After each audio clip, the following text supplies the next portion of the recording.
Hello everyone, আমি তৃষা। আর আজকে আমি রেডি হচ্ছে একটা জায়গায় যাব বলে। শুধু আমি না, আমি আর জান ভেবেছিলাম হালকা ফুলকা সাজবো, বাট অনেক দিন সাজি না বলে একটু বেশিই সেজে নিয়েছিলাম। মানে ফাউন্ডেশনটা ইউজ করে নিয়েছিলাম, ভেবেছিলাম ইউজ করব না। যাই হোক, এখানে জান সমানে আমি ভিডিও বানালেই জান সামনে চলে আসে, সেটাই। বাট ফাউন্ডেশন করার ইউজ করার আগে আমি প্রাইমারটা অ্যাপ্লাই করতেই ভুলে গেছিলাম। যাই হোক, আমি প্রাইমার ছাড়াই মেকআপ স্টার্ট করলাম। আর খুব ভালো লাগছিল, কারণ এই প্ল্যানটা অনেক দিন ধরেই চলছিল, প্রায় 1.5 মাস মতো তো হবেই।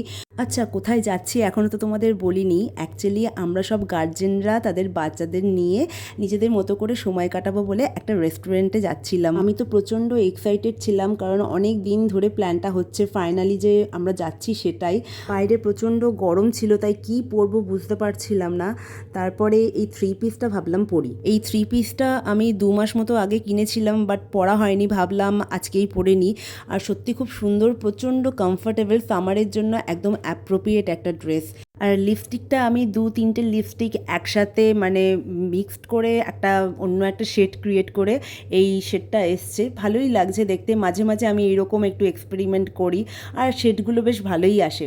তো কেমন লাগছে জানিও, ড্রেসটা পরে কেমন লাগছে অবশ্যই জানিও। আমার তো খুব ভালো লাগছে। জানকেও আমি এখানে রেডি করিয়ে দিয়েছি। ও ক্যামেরার সামনে আসতে চায়, বাট আসলে একটু লজ্জাই পায়, তাই চলে গেল। তো চলো, আজকের মতো টাটা, দেখা হবে নেক্সট ভিডিও। বাই।